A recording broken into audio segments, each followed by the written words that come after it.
Hello students, welcome back to my channel. हम कर रहे हैं क्लास 8 साइंस का चैप्टर 8।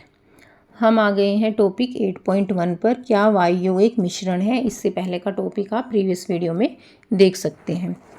तो अब हमें पता करना है कि वायु भी एक मिश्रण है या एक ही चीज़ से बनी हुई है वायु। कब सच है कि पाठ्यपुस्तक जिज्ञासा में आपने प्रकृति की अमूल्य संपदा अध्याय में वायु और उसके संगठन के विषय में सीखा था। आपने क्लास 6 में की जो पुस्तक जिज्ञासा है उसमें एक चैप्टर पढ़ा था प्रकृति की अमूल्य संपदा। उसमें आपने वायु किन किन एलिमेंट्स से मिलकर बनी है उसके बारे में पढ़ा था। क्या वायु एक मिश्रण है? क्या वायु मिश्रण है या एक ही चीज़ से बना है? नहीं, वायु एक मिश्रण है। यह किस प्रकार का मिश्रण है? अब आपको बताना है कि ये किस प्रकार का मिश्रण है। आपने सीखा है कि वायु मुख्यतः nitrogen, oxygen, argon, carbon dioxide और जलवाष्प का एक समरूपी मिश्रण है। तो इस जो वायु है वो किस किस से मिली हुई है? नाइट्रोजन होती है वायु में, ऑक्सीजन होती है, आर्गन होती है, कार्बन डाइऑक्साइड और जलवाष्प मतलब वाटर वेपर्स होती है का एक समरूपी मिश्रण है। समरूपी मिश्रण का मतलब है कि वो जो उसमें सारी चीज़ें प्रेजेंट हैं उनके अपने अलग गुणधर्म हैं। अधिकांश जीवों के जीवित रहने के लिए इन गैसों में से ऑक्सीजन की आवश्यकता होती है। यह दहन में भी सहायक है। तो जो हमें सांस लेने के लिए जीवित रहने की कौन सी गैस की आवश्यकता होती है? ऑक्सीजन गैस की। और दहन क्या होता है? आग जलाने में भी ऑक्सीजन की ही महत्वपूर्ण भूमिका होती है। वायु का लगभग 78% भाग नाइट्रोजन होता है। जो हमारी एयर है उसमें 78% भारी मात्रा में नाइट्रोजन होती है जो दहन में सहायक नहीं है। और ये जो है आग लगने में सहायक नहीं होती, आग को बढ़ावा नहीं देती है नाइट्रोजन। हमने यह भी सीखा है कि वायु में जलवाष्प होती है। जब गर्म वायु किसी ठंडी सतह को छूती है तो वायु में विद्यमान जलवाष्प द्रव जल में परिवर्तित हो जाती है एवं सतह पर छोटी छोटी बूंदें बन जाती है। आपने देखा होगा कि जो जलवाष्प होती है और जब वो गर्म वायु को छूती है, गर्म वायु जब किसी ठंडी सतह को छूती है, जैसे एक वाटर बोतल है ठंडी और हमने वो फ्रिज से निकाली, तो पहले तो उस पर जो है पानी की छोटी छोटी बूंदें नहीं होती, लेकिन जैसे ही हम बाहर निकालते हैं गर्मी के मौसम में गर्म वायु उसको छूती है और जो गर्म वायु में जलवाष्प होती है वो छोटी छोटी बूंदों के रूप में बन जाता है। आपने देखा होगा जैसे ही बोतल आपने फ्रिज से बाहर निकाली तो उसके ऊपर पानी की बाहर निकालते ही छोटी छोटी बूंदें बन जाती हैं। उस प्रयोग का स्मरण करें जिसमें आपने उच्छ्वासित छोड़ी गई सांस वायु में कार्बन डाइऑक्साइड की उपस्थिति का परीक्षण किया था। अब आपने जो भी कक्षा 6 में जो ये पढ़ा था कि जो हम सांस छोड़ते हैं उसमें कार्बन डाइऑक्साइड की मात्रा ज़्यादा होती है। आइए वायु में कार्बन डाइऑक्साइड की उपस्थिति की पुष्टि करें। अब हम देखते हैं कि वायु में कार्बन डाइऑक्साइड होती भी है या नहीं होती। तो हम करेंगे क्रियाकलाप 8.1। आइए प्रयोग करें। सुरक्षा सर्वोपरि। देखिए, आपको सुरक्षा का ध्यान रखना है। अपने टीचर की ही प्रेजेंस में आपको ये सब चीज़ें करनी है। कांच के एक गिलास को जल में आधा भरिए। एक कांच का गिलास ले लिया है और उसको आधा भर लिया है हमने। इसमें धीरे धीरे थोड़ी मात्रा में कैल्शियम ऑक्साइड क्विकलाइम डालिए। देखिए, क्विकलाइम क्या होता है? चूना होता है। तो उसमें आप क्या डालिए? आधा गिलास जो आपने पानी लिया है उसमें आप क्विकलाइम कैल्शियम ऑक्साइड डालिए। आप क्या अवलोकन करेंगे? कैल्शियम ऑक्साइड जल के साथ तीव्र अभिक्रिया करके कैल्शियम हाइड्रोक्साइड बनाता है और इस प्रक्रिया में ऊष्मा मुक्त होती है। अब जब कैल्शियम ऑक्साइड को जब हमने पानी में डाल दिया तो उसके साथ रिएक्शन करेगा, अभिक्रिया करेगा और वो कैल्शियम हाइड्रोक्साइड बन जाएगा। इस प्रक्रिया में ऊष्मा मुक्त होती है। ऊष्मा मुक्त होना मतलब वो क्या लगेगा? आपको थोड़ी हीट सी लगेगी। नॉर्मल पानी होगा तो उससे हल्का सा गर्म लगने लगेगा। कैल्शियम हाइड्रोक्साइड का विलयन बनाने के लिए इसमें निरंतर विलोडित कीजिए। इस विलयन को चूने का जल कहते हैं। अब क्या करा हमने? देखिए, एक पेट्री डिश होती है। पेट्री डिश क्या होती है? जो लेबोरेटरी होती है उसमें एक कटोरी टाइप्स की होती है, उसको पेट्री डिश बोलते हैं। अब इसमें हमने क्या किया था? चूने का जल ले लिया था और क्या करा हमने? अब चूने का जल पेट्री डिश में क्या हो गया, चूने का जल दूधिया होने लगा। दूधिया मतलब दूध के जैसे रंग का ये हो जाता है, क्योंकि चूने का पानी कार्बन डाइऑक्साइड की उपस्थिति में दूधिया हो जाता है। जब चूने का पानी होता है और जब उसमें कार्बन डाइऑक्साइड प्रवाहित कराई जाती है तो उसका रंग दूध के जैसा हो जाता है।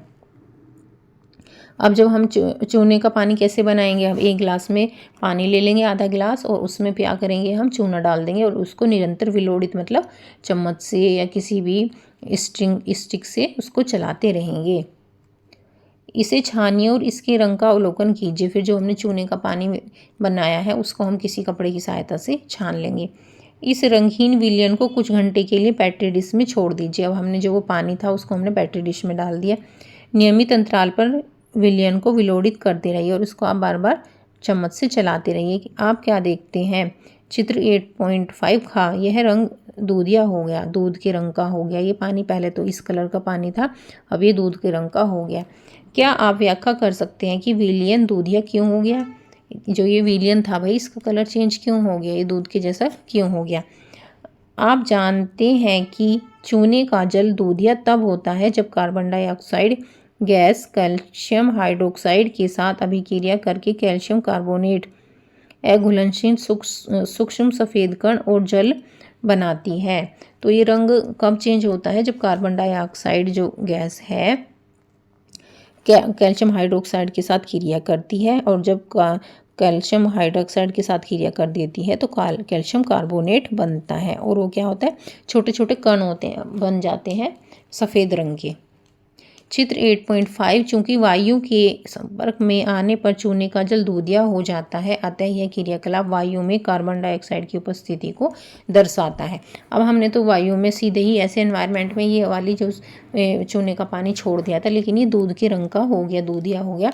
तो इसका मतलब है कि जब भी ये जो था, ये जल था और ये कार्बन डाइऑक्साइड के कारण ही दूधिया हो जाता है। तो इससे हमें क्या पता चला कि जो एनवायरनमेंट है उसमें कार्बन डाइऑक्साइड उपस्थित है। तो इसमें क्या क्या रिएक्शन होती है, कैल्शियम हाइड्रोक्साइड, जो कैल्शियम हाइड्रोक्साइड है वो किसके साथ रिएक्शन करता है, वो कार्बन डाइऑक्साइड के साथ रिएक्शन करता है, तो कैल्शियम कार्बोनेट बनता है और जल बनता है। तो ये एक रिएक्शन होती है। रिएक्शन को ऐसे ही प्लस करके और यहाँ पर एरो लगा के ऐसे ही लिखते हैं, इससे हमें लर्न करने में भी आसानी होती है। आप याद कर लोगे कि कैल्शियम हाइड्रोक्साइड की रिएक्शन हमने कार्बन डाइऑक्साइड से करवाई, तो कैल्शियम कार्बोनेट बन गया और हमारा जल बन गया, वाटर। क्या आपने कभी ध्यान दिया है कि वायु में गैसों के अतिरिक्त कुछ और भी विद्यमान है? क्या आपने कभी सोचा है कि वायु में जो गैसें हैं उसके अतिरिक्त कुछ और भी विद्यमान है? गैसें तो हैं, अब कुछ और क्या है उसके बारे में हम पढ़ते हैं। क्या आपने कभी किसी अंधकारमय कक्ष में एक सूक्ष्म छिद्र से प्रवेश करती हुई सूर्य की किरणों में छोटे छोटे चमकते कणों को देखा है? ये कण क्या है? देखिए, कई बार आपने देखा होगा कि अंधेरा कमरा हो रहा है और एक जो बारीक सा छेद है उससे सूर्य की रोशनी आ रही है, तो हमें उसमें क्या दिखाई देता है? आपने सबने देखा होगा, हमें ऐसे धूल के छोटे छोटे कण से उसमें दिखाई देते हैं। अब देखिए ये कण क्या है, इसके बारे में पता लगाते हैं। क्रियाकलाप करेंगे हम 8.2। आइए खोज करें। एक काले रंग का पत्रक ले लीजिए, एक चार्ट पेपर ले लेना है काले रंग का। आपको सुनिश्चित कीजिए कि उस पर धूल का कोई भी कण न हो। अब उसको हमें साफ सुथरा ही चार्ट पेपर लेना है। काले रंग के पत्रक को बिना हिलाए किसी खुली खिड़की के पास चित्र 8.6 का या वाटिका में कुछ घंटों के लिए रख दीजिए। आप क्या अवलोकन करते हैं? देखिए, हमें एक चार्ट पेपर लेना है और उसको हमें कैसे रख देना है, इस तरह की एक खिड़की में हमें इस तरह रख देना है।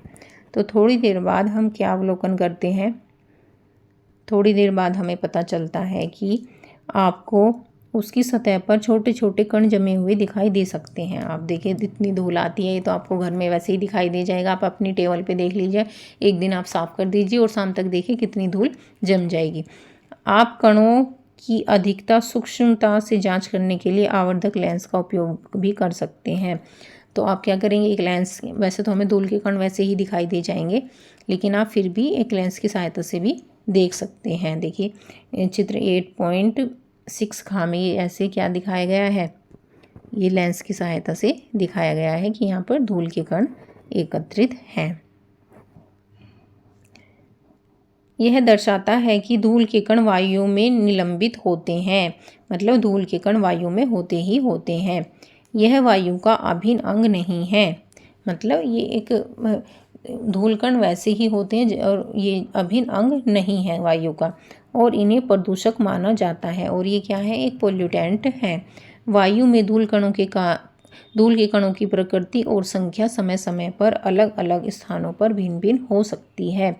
अब जो धूल के कण है वायु में, उनकी मात्रा ज़रूरी नहीं कि जहाँ पे भी वायु है तो वो सेम ही मात्रा धूल के कणों की मिलेगी। हर जगह वायु की जो हम चेक करेंगे गुणवत्ता तो अलग अलग मिल सकती है।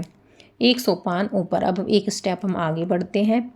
वायु में विद्यमान कणिकीय पदार्थ धूल, कालिक एवं carbon monoxide, ozone, nitrogen dioxide और सल्फर डाइऑक्साइड जैसी गैसें प्रमुख प्रदूषक हैं। अब जो वायु है उसमें कुछ प्रदूषक गैसें भी होती हैं। एक तो धूल के कण ही होते हैं, कालिक राख उड़ रही है, किसी ने कुछ जलाया है, वो भी हवा में मिल जाती है। कार्बन मोनोऑक्साइड है, बहुत खतरनाक होती है। ओजोन गैस है, नाइट्रोजन डाइऑक्साइड गैस है, सल्फर डाइऑक्साइड है, और ऐसी बहुत सारी प्रदूषक गैसें होती हैं।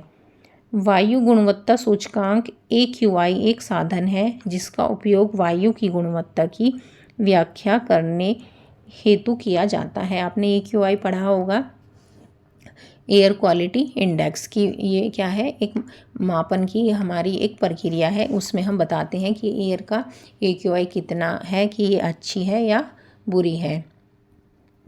तो आज के लिए यहाँ तक ही, मिलते हैं नेक्स्ट वीडियो में। Please like, share and subscribe my channel. Thank you.